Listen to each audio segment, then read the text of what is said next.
और distance maintain करके रखेंगे, 2 के बीच में 1, इस तरह से सोशल डिस्टेंसिंग का हम भी थोड़ा ध्यान रखेंगे।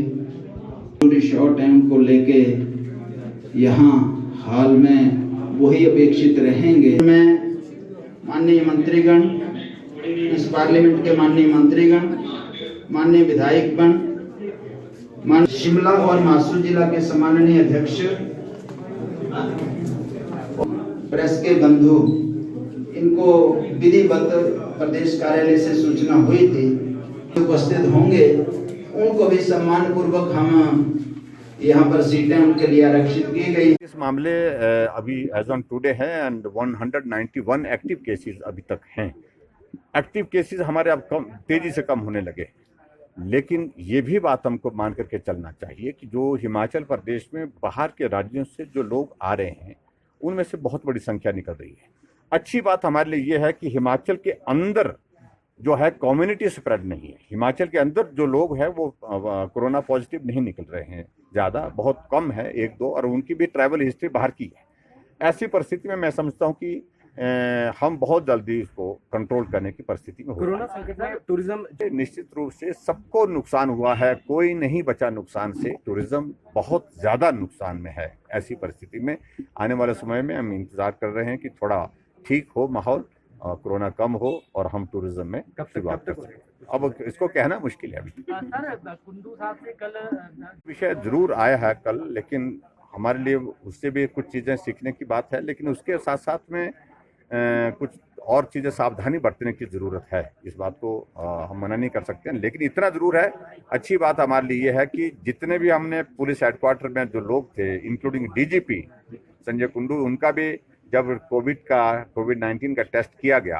तो वो नेगेटिव आए, ये हमारे लिए संतोष की बात है। सर, तो कुछ और इश्यूज है, उस पर ज़्यादा बोलना उचित, लेकिन मैं इतना जरूर कहना चाहता हूँ, एक जो है जिसको बोल सकते हैं झूठा अभियान हमारे विपक्ष के लोगों ने चलाया है। हिम्मत किसी की नहीं कि सच्चाई का सामना कर सके। हमने साफ शब्दों में उनको कहा, जहां हमको लगा कि कुछ ऐसी बात है तो कार्रवाई के आदेश दिए, उसके परिणाम आपके सामने हैं।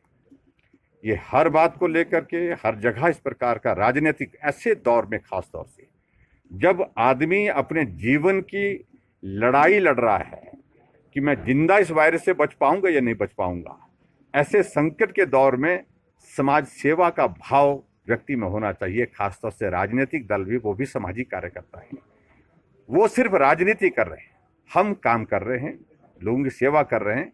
और मैं ये स्पष्ट करना चाहता हूं, वो अनावश्यक रूप से जो अभियान चलाया है, जो शोर डाल रहे हैं, उसको बंद करें मेहरबानी करके, और हिमाचल प्रदेश में उन लोगों की सेवा करने की कोशिश करें जो कोविड-19 से प्रभावित हैं, और ऐसे लोगों की सेवा करें जिनको इस वक्त मदद की ज़रूरत है।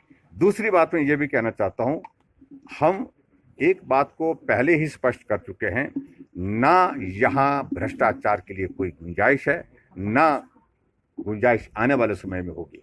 जो कार्रवाई की जा सकती थी वो कार्रवाई हमने की है, और डंके के चोट पर की है। सर, आज विधायक दल की बैठक है सर, क्या कुछ देखिए, इस टेक्नोलॉजी के युग में बहुत सारी चीज़ें ऐसी हैं जिनको अब आत्मसात करने की आवश्यकता है। ऐसी परिस्थितियों में जब कोरोना वायरस अभी तक भी उसका असर जारी है, कोरोना कब तक चलेगा कोई नहीं जानता, और ऐसी परिस्थिति में हम सब कुछ बैठ करके इंतज़ार करते रहें कि कोरोना ख़त्म होगा तो हम शुरुआत करेंगे, तो वो मुझे लगता है कि वो व्यवहारिक सोच नहीं होगी।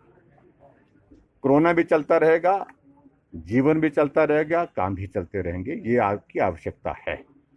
ऐसी परिस्थिति में जो संवाद हम लोगों का, राजनीतिक लोगों का, चुने हुए प्रतिनिधियों का जनता के साथ, जनता के समस्याओं के समाधान के लिए काम करने के लिए डिजिटल, अगर फिजिकल नहीं तो डिजिटल, जिस प्रकार से रविशंकर प्रसाद जी ने कहा, तो ये एक माध्यम अपनाने की आवश्यकता है। और उस दृष्टि से एक बहुत बेहतरीन शुरुआत हुई है, और हिमाचल प्रदेश में पहली बार ये शुरुआत हुई है। उसके लिए मैं आदरणीय प्रधानमंत्री जी का आभार व्यक्त करता हूं, और रविशंकर प्रसाद जी जो हमारे केंद्रीय मंत्री, उनका आभार व्यक्त करता हूं। और विशेष रूप से मैं आभार व्यक्त करना चाहूँगा इस सारे इनिशिएटिव को आगे बढ़ाने के लिए हिमाचल से ही हमारे संबंधित हमारे पार्टी के राष्ट्रीय अध्यक्ष जगत प्रकाश नड्डा जी ने कहा कि बैठ करके घर से भी हम पार्टी चला सकते हैं, बैठ करके हम घर से भी लोगों की मदद कर सकते हैं, सेवा कर सकते हैं, और उस दृष्टि से आगे बढ़ना चाहिए। और वर्चुअल रैली की शुरुआत करने के लिए उन्होंने आदेश किया पार्टी को, और पार्टी ने इसको स्वीकार करते हुए आज हिमाचल प्रदेश में ये पहला इनिशिएटिव है। तो ये मैं उम्मीद करता हूँ कि ये इनिशिएटिव हमारा जो है सफल रहेगा। आने वाले समय में 15 तारीख को दूसरी रैली है वर्चुअल रैली, और तीसरी हमारी 20 को है, और चौथी फिर हमारी 25 को। ऐसा डेट, ऐसे कुछ समय निर्धारित किए हैं। और मैं आदरणीय प्रधानमंत्री जी का, अपने राष्ट्रीय अध्यक्ष जी का आभार व्यक्त करता हूँ। जनता से जुड़ करके काम करना ये आज की आवश्यकता है। जो जुड़ाव में जो हमारे बीच में जो संकट आया इस वायरस की वजह से, वो ऐसी ही टेक्नोलॉजी के माध्यम से उसको हम दूर कर सकते हैं। हिमाचल में